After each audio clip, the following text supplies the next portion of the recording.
আসসালামু আলাইকুম everyone, welcome back to my channel. কেমন আছেন সবাই? আশা করি সবাই অনেক ভালো আছেন। আমি আলহামদুলিল্লাহ অনেক ভালো আছি। আজকে আবার একটি নতুন ব্লগে আপনাদের সবাইকে স্বাগতম জানাচ্ছি। তো এখন বাজে সকাল 10টা। আমি একটু তাড়াতাড়ি রান্না করব। তো এখানে দুই ধরনের মাছ ভিজিয়ে রেখেছি, পাবদা এবং পাঙাশ মাছ। তো আজকে তাড়াতাড়ি রান্না করে বাচ্চাদের নিয়ে একটু বাইরে যাব, যেহেতু শনিবার। ফারিয়া এবং মারিয়ার বাবার অফিস বন্ধ। আমাদের দুই বোনের খুব ইচ্ছে বাইরে একটু বেড়াতে যাবে। তো আমার আদা রসুনের পেস্ট শেষ হয়ে গেছে, তো সেজন্য আদা রসুনও পেস্ট করে নেব আজকে। তো আমি আদা রসুন কীভাবে পেস্ট করি সাধারণত সেটাও আপনাদের দেখাচ্ছি। আমি আদা রসুন সাধারণত কিন্তু পেস্ট করে তারপরে ফ্রিজে রেখে দিই না। আমি আদা রসুন এভাবে কুচি কুচি করে তারপরে ফ্রিজে পলি করে রেখে দিই। যখন আমার প্রয়োজন হয় তখন সেগুলো আমি বের করে তারপরে পেস্ট করে নিই। এতে করে কি হয় যে এর ফ্লেভারটা আমার কাছে ভালো লাগে আর কি, মানে এর গন্ধটা চলে যায় না। সেজন্য আমি এভাবে কুচি করে রেখে দিই ফ্রিজে। তো বন্ধুরা, আজকের এই ভিডিওটি যদি ভালো লাগে অবশ্যই একটি লাইক দিবেন, কমেন্ট করে জানাবেন আমার ভিডিও কেমন হয়েছে। আর যারা আমার চ্যানেলে নতুন, এখনও চ্যানেলটি সাবস্ক্রাইব করেনি, প্লিজ আমার চ্যানেলটি সাবস্ক্রাইব করে দিবেন, পাশে থাকা বেল আইকন প্রেস করে দিবেন, তাহলে নতুন নতুন ভিডিওর নোটিফিকেশন আপনারা পেয়ে যাবেন। আর যারা আমার চ্যানেলটি সাবস্ক্রাইব করেছেন তাদেরকে অসংখ্য অসংখ্য ধন্যবাদ। তো এখানে আদা রসুন কুচিয়ে নিয়েছি, কুচানো শেষ। আমি এখন এটাকে পলি করে রেখে দিব। আর আগে থেকেই আমার ফ্রিজে রাখা আছে কুচিয়ে রাখা আদা রসুন, রেখেছিলাম আগে, তো সেটা বের করে আমি পেস্ট করব। আর এগুলো আমি আবারও রেখে দিব।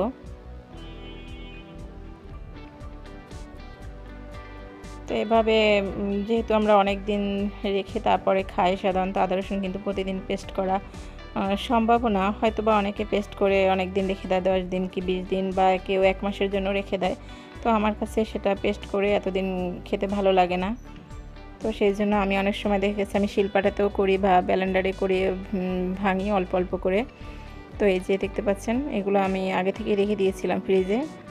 তো এখন এগুলো কিন্তু বের করে সামান্য একটু টাক দিলেই মনে করেন যে এই যে একদম গুঁড়ো হয়ে যায়। তো ওটাই এখন কিন্তু ব্লেন্ডারে দিয়ে কিন্তু ইজিলি একদম পেস্ট করে নেওয়া যাবে। এর ফ্লেভারটা কিন্তু খুব ভালো থাকে। তো এখন এই ফ্রিজে রাখা এগুলো আমি পেস্ট করব, আর বাকিগুলো যেগুলো এখন কুচিয়েছি ওগুলো আমি আবার রেখে দিব। তো দুপুরে রান্নার জন্য পাবদা এবং পাঙাশ মাছ, আর আমি ডাল এবং বাদামের একটা বড়া করব। আজকের আবহাওয়াটা কিন্তু বেশি একটা ভালো না।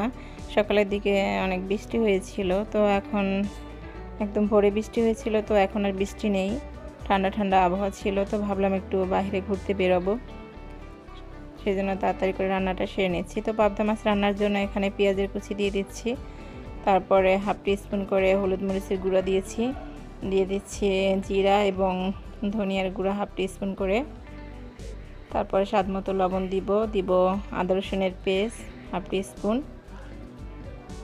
তারপরে পরিমাণ মতো তেল দিয়ে ভালো করে হাত দিয়ে মেখে তারপর আমি রান্না করব। আর পাবদা মাছটা কিন্তু আমি সাধারণত তেলে ভেজেও রান্না করি। তো আজকে যেহেতু তাড়াতাড়ি রান্না করতে হবে, সেই জন্য ভাবলাম যে এভাবেই রান্না করি। তো পাঙাশ মাছ রান্নার রেসিপি আজকে দেখাবো না, যেহেতু ভিডিওটা অনেক বড় হবে সেই জন্য। তো আমি এখানে পাবদা মাছের রেসিপিটাই দেখাচ্ছি, আর ডালের বড়াটা আমি কিভাবে করি সেটাও আপনাদের দেখাবো। তো এই যে আদা রসুনের পেস্ট দিয়ে দিচ্ছি হাফ টিস্পুন করে,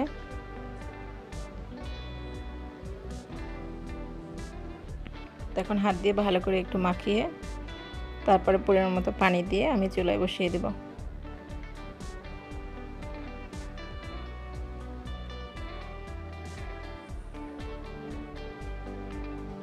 তো মাখানো শেষ, এখন পানিটা দিয়ে দিব।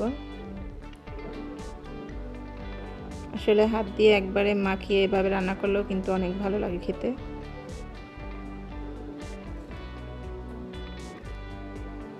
আর এদিকে আমি ডালের এবং হচ্ছে চীনা যে বাদাম সেই চীনা বাদাম এবং এখানে আছে ছোলা বুট, সেটা আমি আগে থেকে পেস্ট করে ফ্রিজে রেখে দিয়েছিলাম। আর এখন এগুলো আধা ঘন্টা আগে বের করে রেখেছি, এখন নরম হয়ে গেছে। আর এটা আমি বড়াটা বানাবো হচ্ছে চিংড়ি মাছ দিয়ে, ছোট ছোট চিংড়ি মাছ পেস্ট করে নিয়েছি বেটে শিলপাটায়, তারপরে এর ভিতরে কাঁচামরিচ, তারপরে পেঁয়াজ, সামান্য হলুদ মরিচের গুঁড়া, তারপর ধনিয়া পাতা দিয়ে তারপরে হাত দিয়ে ভালো করে মেখে তারপরে যেভাবে করে তেলে ভেজে নিচ্ছি।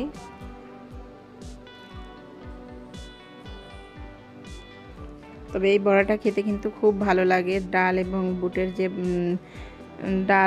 ডাল হচ্ছে ছোলা বুটের ডাল, যেটা ছোলা বুটের ডাল, আর হচ্ছে বাদাম, বাদামের শুধু বাদামের বড়াও খেতে ভালো লাগে। যাই হোক, তো এখানে এই যে বড়া এবং পাঙাশ মাছ আর হচ্ছে এই যে পাবদা মাছ, রান্নাটা শেষ। দুপুরের খাওয়াটা খাবো আমরা এখন। খাওয়া দাওয়া করে আমরা এখন বাইরে একটু ঘুরতে বের হব।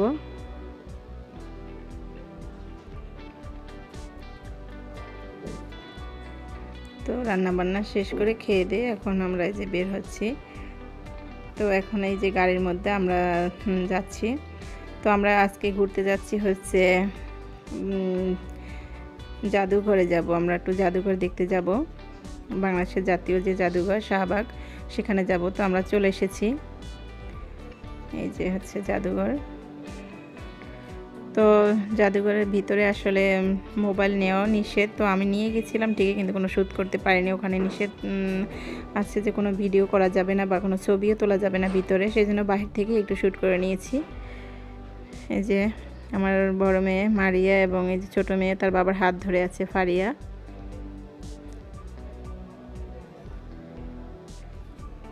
তো বাহির থেকে একটু শ্যুট করে নিয়েছিলাম। আসলে জাদুঘরটা হচ্ছে এমনই একটা জায়গা, বাচ্চাদের একটা শিক্ষণীয় জায়গা বলা যেতে পারে। এখান থেকে বাচ্চা বলেন বড়রা বলেন সবাই কিন্তু অনেক কিছু জানতে পারি আমরা, অনেক কিছু শেখার আছে এখানে। তো যেহেতু বাহিরে কোনো ভিতরে কোনো শ্যুট করতে পারিনি, তো ভাবলাম একটু বাহির থেকেই শ্যুট করে নিই। তো বাহিরের চারি সাইড থেকে একটু শ্যুট করে নিয়েছি আর কি।